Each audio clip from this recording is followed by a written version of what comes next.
მე მახსოვს 30 წლის უკან აი ესეთი სიტყვა და იმის შემდეგ ეხლა განმეორდა 30 წლის შემდეგ. ესეთი სიტყვა. აი ეს ჭერი, აი ეს სიტყვისაგან არის აი ეს ჭერი ესეთი დამგრევა. შემდამოგრია. თვითო კაკაკლიტერა ცილოდა.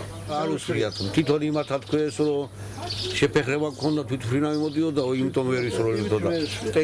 ტელევიზიაში გამააცხადეს კიდენ რომ არა, ისროლეს არ უთქვიათ, რომ გაუმართავი იყო. 15 ტონა ყურძელი ველოდებოდი 1 ჰექტარ პატოხში. სულ მინიმუმს ალაპარაკობ, იმაგარო ზოგადად რეალურად განადგურდა. არა შულო არა ქონდა ეს.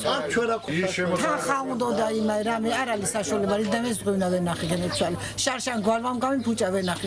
ეს კიდენე სეტყვამ გამიცუდა ვენახი. სიმიდი გვეთესა სიმიდიც დაისეტყვა. არანაირი აწელს არაფრის შემოსავალი არ აქვს. ტელევიზიაში იყო ახსენეს კიდეც, მაგრამ აზრი ჩვენ მაგათ იმის შემდეგ ჩვენ არაფერ არ გვეკითხება ამ საფერს. სადა მე ვიქნე მე ძეძადი ეგ ვენახი იქნება. მაგანო ჟამილაკო სიბერეში. დაბას პარაგაბა არაფერა. აკაზე არა არაფერს. ხო ნახეთ რომ გზები არ არის. წარწმუნდი დღეს ორჯერ წნორიდან აქამდე გზა არ არის. ვისაც რაღაცა პატარა საშუალება ინგრევა გზაზე ეს ტრანსპორტია თუ გადაადგილების საშუალება. წყალი არ აქვს. პატრონი არ აქვს.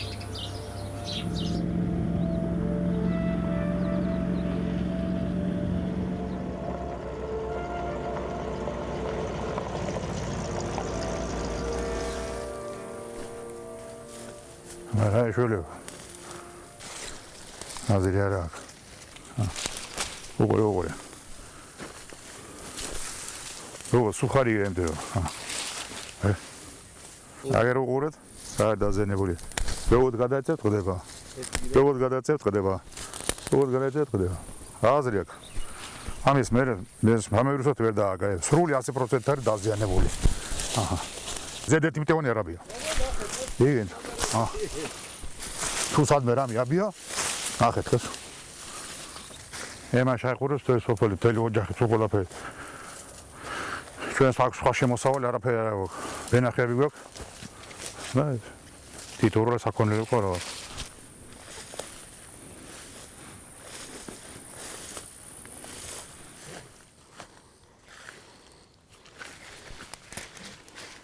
მოსავლე შეიძლება 100 კილო რაღაცა დაიგრიფოს. ბევრჯერ 7-ით დამიკრეფნია, მაგრამ წელეული ვიზახოდი რომ 5 ტონას დავკრეფა მე თქვი სულ ყველა მეუბნებოდა. ერთ ბალახ ვერ ენახავდი. ბოლო ფურჩი როგორც ჩავატარე, გამოვალ თუ არა და სოფელში ნახევლამდე არ ვიყავ ასული რომ მოვიდა სეტყვა კიდეც. იქ არაფერი არ იყო და აქ იყო ჩავდილებული. რომ მოვტრიალდი შიგ ამ ხელაზე 10 სანტიმეტრზე სეტყვა იდო. ასაი ბაბა. ეს უკვე აღარაფერი აღარ ალიეს. ეს უკვე მკვდარია ფაქტიურად გამოტანილი აქვს, მაგრამ არაფერი არ უარგა ამას. სულ ქირქა არის ამოტანილი, აი ესენი ამას ვეძახით ქირქას. ვაცლით ამას ყოველთვის. ესენი ჭამს ვას. მაგრამ წლეულ აღარ გავაცლია რომ იმიტომ რომ ამის იმედი გამაქდა. ცოტა ოჯახსა ყოფინა და ეს ვენახი და ჩემი ბიჭი ტოლები იყვნენ. ის აღარა იმ ბავშვს ვოული და ის ბავშვს ავზდი. სოფელში სამუშაო აქ არაფერი გვაქვს ჩვენ. ძირითადად ესა გვაქვს. შევენახი. სხვა არაფერი.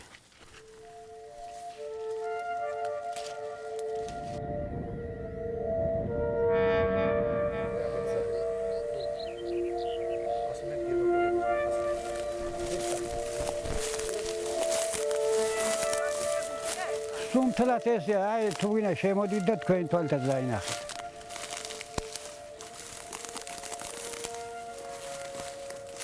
აი ამ სიმაღლე იყო. სანამდე ეს ამბავი მოხდებოდა, აი ასე ამ სიგრე თავთავიც აი ქონა.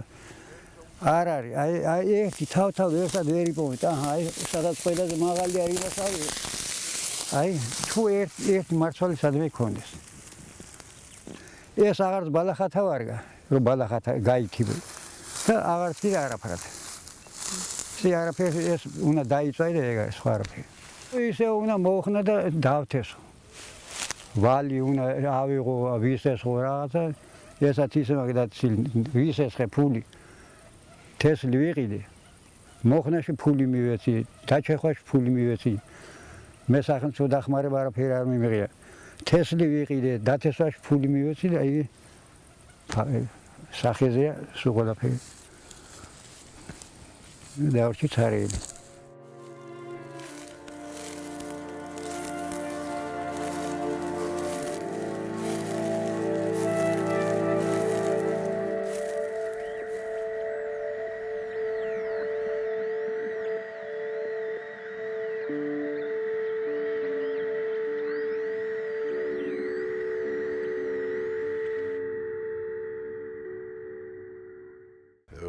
ამ სიუჟეტიდან გამომდინარე, ჩემთვის ყველა პიროვნება ნაცნობია და ყველა ახლობელია, რადგანაც მე წარმოვადგენ სიღნაღის მუნიციპალიტეტის გამგებლის მოადგილეს, მაგრამ ამ სოფლის შვილი ვარ, სოფელ ქვემომაჩხანის შვილი.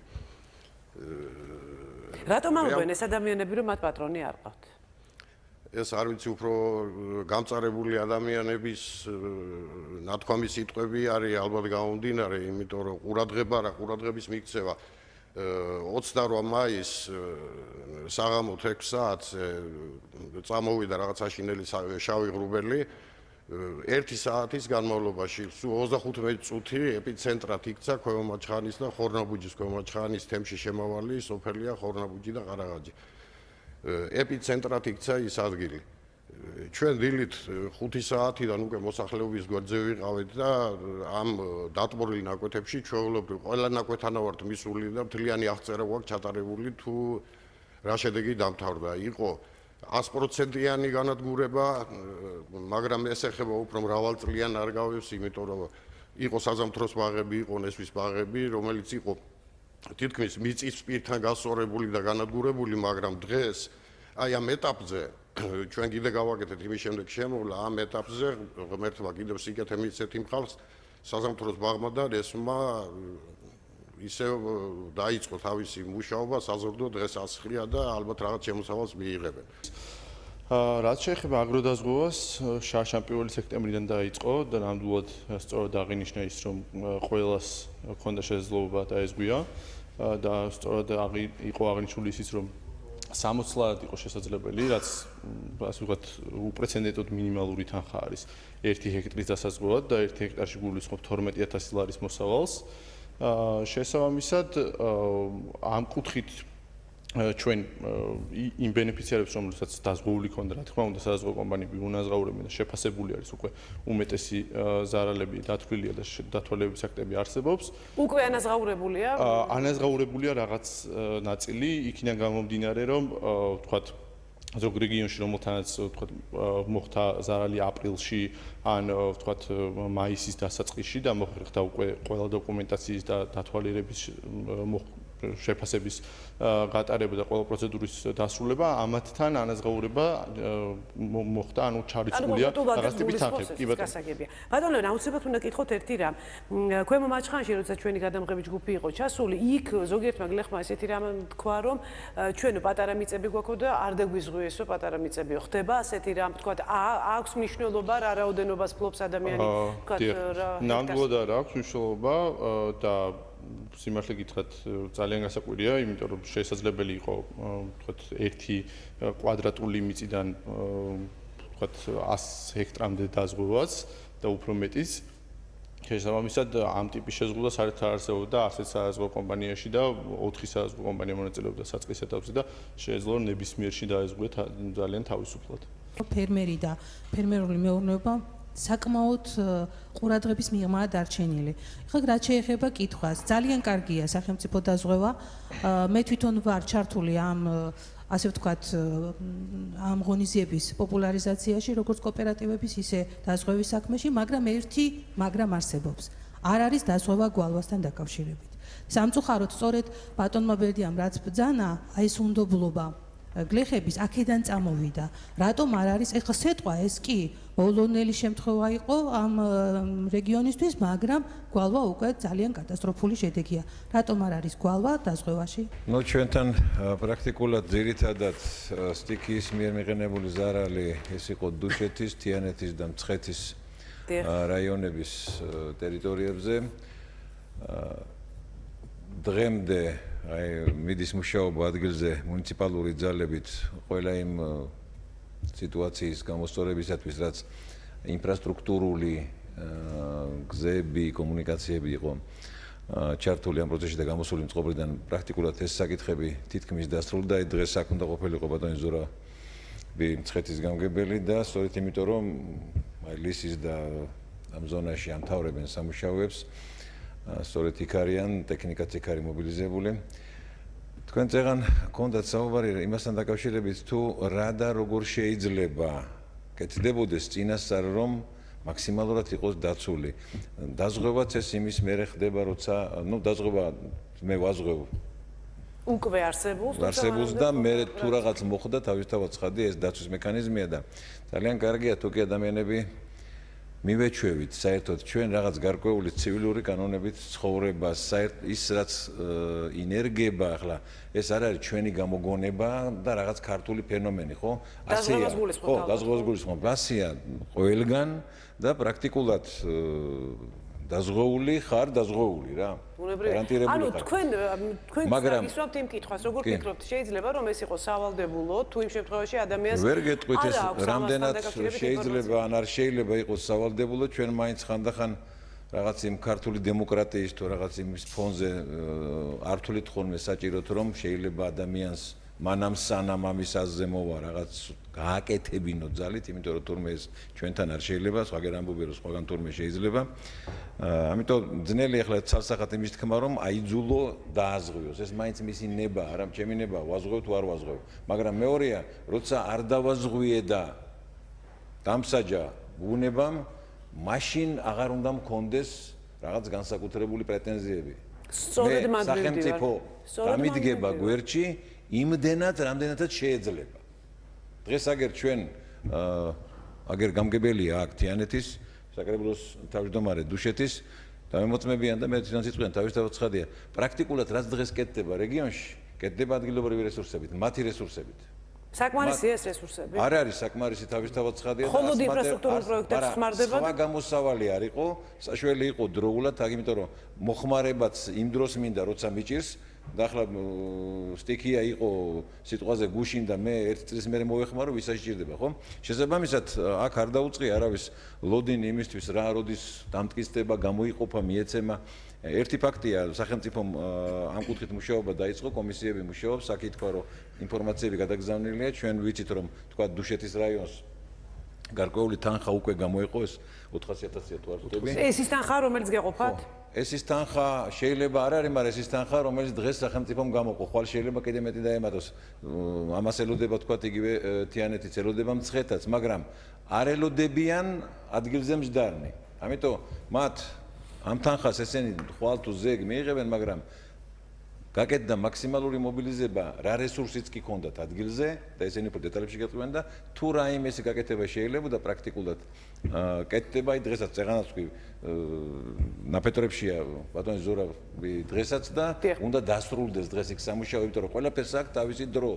ცოტა რთული სათქმელია, რატომ ვერ მოხდა ყველა მოქალაქის დაზღვევა, რადგან ჩვენი ძალებით, როდესაც ეს პროგრამა მუშაობდა, ყველანაირად ვეცადეთ რომ მაქსიმალურად ყველა ყოფილიყო ინფორმირებული. თავისთავად ცხადია, ყველა ოჯახში ამ შეხვედრებით, სადაც იკრიბება 15, 20, 30, თუნდაც 50 ადამიანი, ასეთი ტიპის თავყრილობებით ჩვენ გაგვიჭირდებოდა სრულად მიგვეწოდებინა ინფორმაცია. ამიტომ გარდა ასეთი შეკრებებისა, ჩვენ კიდევ გავავრცელეთ, მოგეხსენებათ არსებობს სოფლად ასეთი თავშეყრის ადგილები, ეგრეთ წოდებული ბირჟები, სადაც შესვენების დროს იკრიბება ძირითადად მოსახლეობა.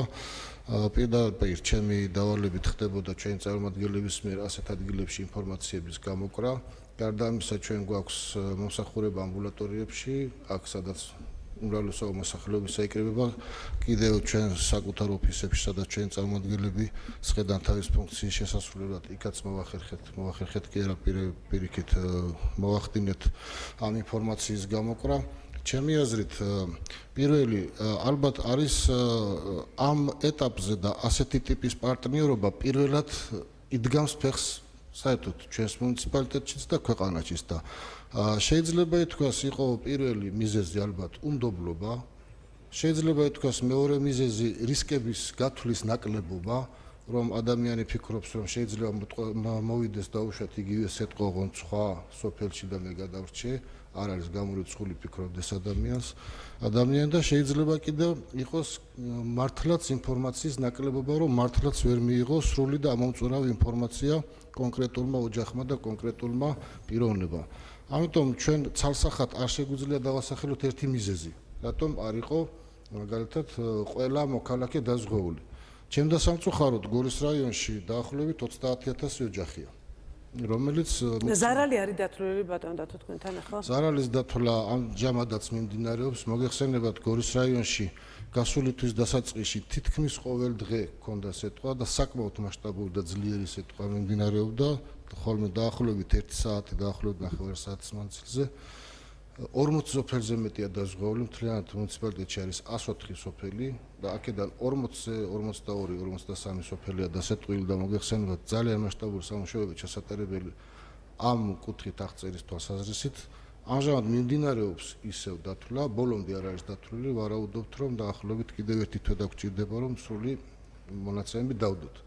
რადგან ასეთ მასშტაბთან გვაქვს საქმე, ჩვენი გათვლა იყო, რომ ყველა ოჯახში უნდა შევიდეთ, ყველა ოჯახის ზარალი უნდა აღწეროთ. ზოგადად ამ მონაცემებს ვერ დავდებდით, რადგან უნდა ვიცოდეთ კონკრეტულმა ოჯახმა რა ზიანი მიიღო. გარდა ამისა, აქ მხოლოდ მოსავლის დაზიანება არ მოხდა, რა მოხდა სახურავების დაზიანება, სახლების დაზიანება. ჩვენ გვაქვს სოფლები, სადაც ინფრასტრუქტურა მთლიანად გზებისა და ხიდების ჩათვლით მოხდა მათი განადგურება. რამოდენიმე უბნები 10-15 ოჯახი მთლიანად მოწყდა გარესამყაროს და ამ მიმართულებითაც მიმდინარეობდა მუშაობა.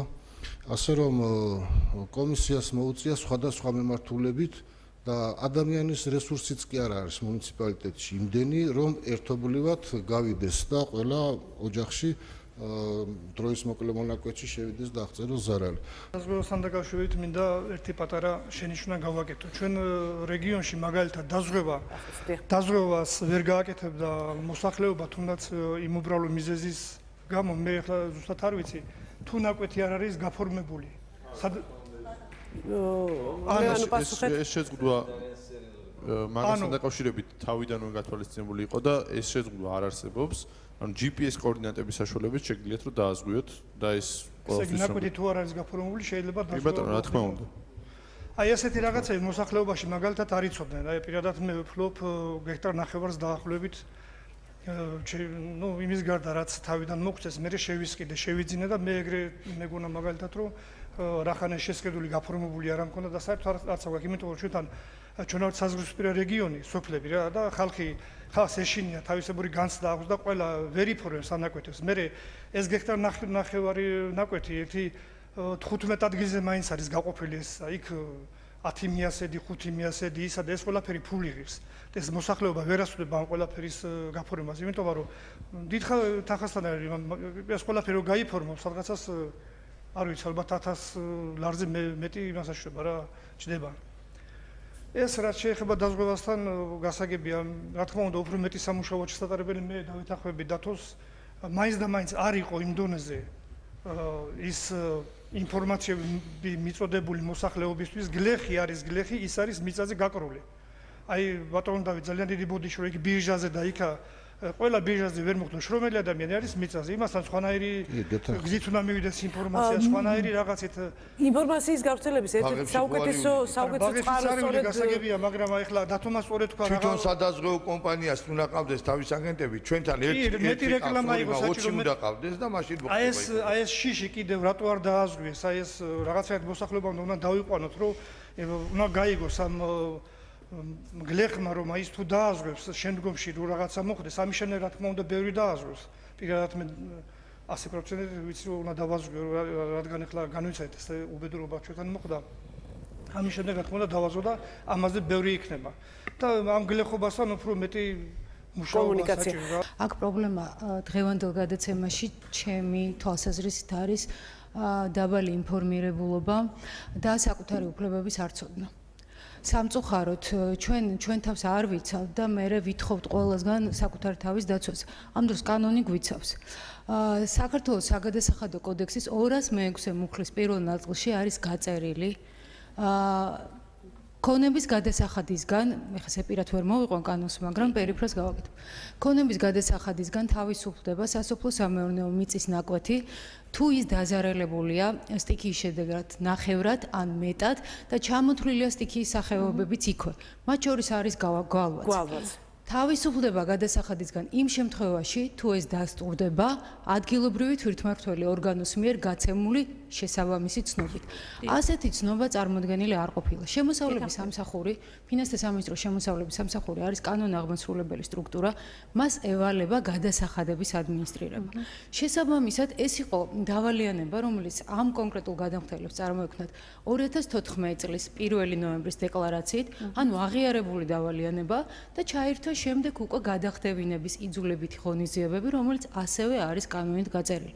ანუ პრობლემაა, რომ აღიარებულია, აღიარებულიც არის და მე სტიქიის შედეგად რომ დაზარალდა ამის შესახებ ადგილობრივ თვითმმართველობას უნდა გაეცა ცნობა. რატომ არ მოხდა ასეთ შემთხვევაში კანონში პირდაპირ წერია რომ ამ ცნობის არსებობის შემთხვევაში ეს გადამხდელები ავტომატურად განთავისუფლებოდნენ ამ გადასახადისგან. ეს ცნობა არ არის წარმოდგენილი დღემდე. მიუხედავად ამისა, როდესაც ეს პრესკონფერენცია იქნა მოწვეული, დაუყოვნებლივ ჩვენ გავაკეთეთ განცხადება, პირადად მე მქონდა ყველა არხზე ინტერვიუ და ვთქვით, რომ მიუხედავად იმისა, რომ ჩვენთვის შემოსავლების სამსახურის არავის მოთხოვნით მიმართვით არ მოუმართავს, დღესაც შეგიძლიათ მოგუმართოთ და ჩვენ განვიხილავთ ამ საკითხს, მიუხედავად იმისა, რომ ცნობა არ არის.